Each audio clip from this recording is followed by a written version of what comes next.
Random House Audio presents Change Your Brain, Change Your Body. Use your brain to get and keep the body you have always wanted. By Daniel G. Amen, M.D. Read for you by Marc Cashman. Part 1.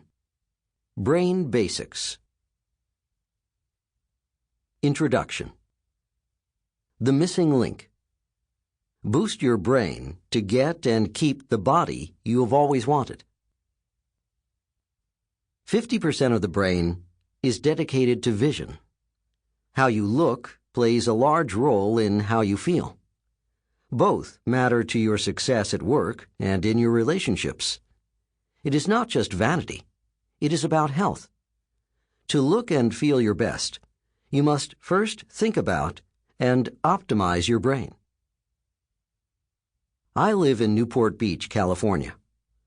We have often been called the Plastic Society because we have more plastic walking around our streets and beaches than almost anywhere else in the world. One of my friends says that God will never flood Newport Beach because all of the women will float. Most people throughout the world, not just in Newport Beach, care more about their faces, their boobs, their bellies, their butts, and their abs than they do their brains. But it is your brain that is the key to having the face, the breasts, the belly, the butt, the abs, and the overall health you have always wanted. And it is brain dysfunction, in large part, that ruins our bodies and causes premature aging. It is your brain that decides to get you out of bed in the morning to exercise, to give you a stronger, leaner body, or to cause you to hit the snooze button and procrastinate your workout. It is your brain that pushes you away from the table telling you that you have had enough, or that gives you permission to have the second bowl of Rocky Road ice cream, making you look and feel like a blob. It is your brain that manages the stress in your life and relaxes you so that you look vibrant, or, when left unchecked, sends stress signals to the rest of your body and wrinkles your skin. And it is your brain that turns away cigarettes, too much caffeine, and alcohol, helping you look and feel healthy, or that gives you permission to smoke, to have that third cup of coffee, or to drink that third glass of wine, thus making every system in your body look and feel older. Your brain is the command and control center of your body. If you want a better body, the first place to always start is by having a better brain. My interest in the brain-body connection started more than 30 years ago. As a college student, my thinking was influenced by the work of O. Carl Simonton, the oncologist who taught people to use visualization to boost their immune system in order to fight cancer. In medical school, I became trained in the use of medical hypnosis and began to see the powerful effect it can have on healing the body. I personally saw that it was helpful for treating headaches, irritable bowel syndrome, pain, weight loss, insomnia, a Parkinsonian tremor, and heart arrhythmias. I then became trained in a treatment technique called biofeedback and found that when I taught my patients to use their brains to warm their hands or breathe with their bellies, their whole body went into a relaxed state, which was helpful in decreasing stress, lowering blood pressure, and combating headaches. The missing link. It wasn't until 1991 that I truly started to understand the brain-body connection. That was the year I started the brain imaging work we do now at the Amen clinics. We do a study called brain SPECT imaging that looks at blood flow and activity patterns. SPECT stands for Single Photon Emission Computed Tomography. Unlike MRI and CAT scans, which show the anatomy of the brain, SPECT scans look at how the brain functions. Looking at the brain has made an enormous difference in both my professional and personal life.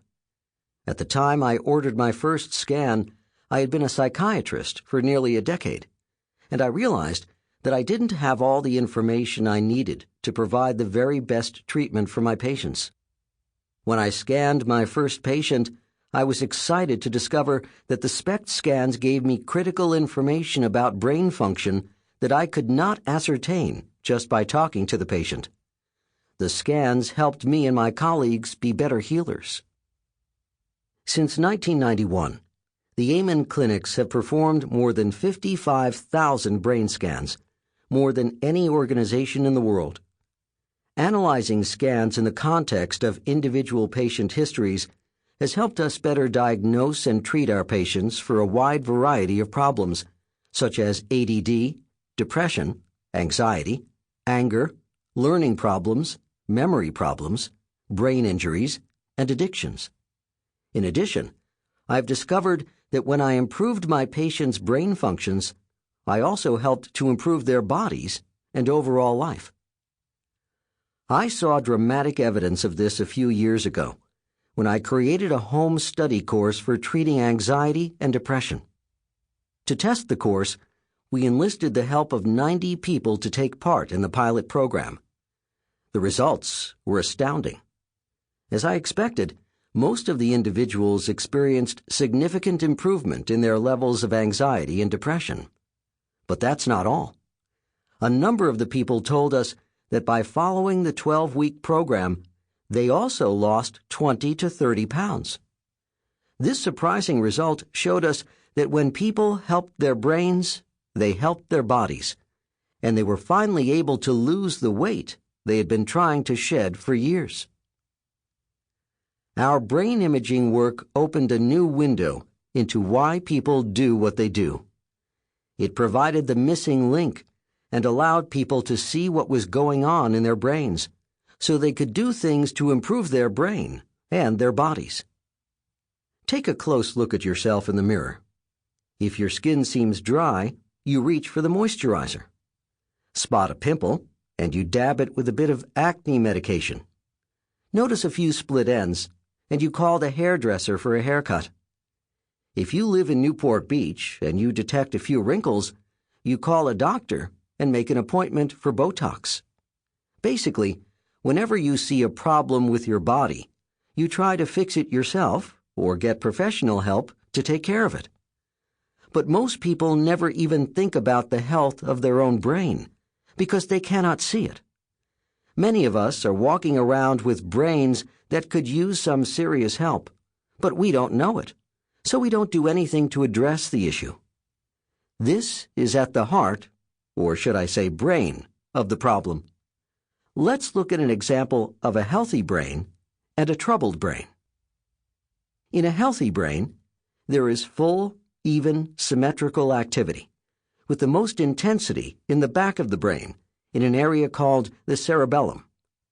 In troubled brains, you will see areas that are working too hard, or areas that aren't working hard enough. Images of Anna's 82-year-old brain show it is very healthy and looks like a brain of someone 30 years younger. Anna was very healthy, not on any medications, and was a loving wife of 58 years, mother and grandmother. She was sharp, energetic, had a lot of intellectual curiosity, and was active in her community and church. By contrast, Becca, age 44, came to see me for impulsiveness and obesity. She supported 200 pounds on her 5-foot frame and had tried many times without success to lose weight.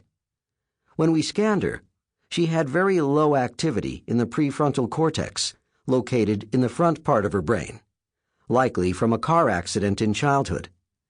The prefrontal cortex is the part of her brain responsible for planning, decision-making, and impulse control. On treatment to enhance activity in her prefrontal cortex, her impulsiveness significantly diminished, and she was able to stay on a brain and body healthy program that helped her lose 80 pounds over 2 years.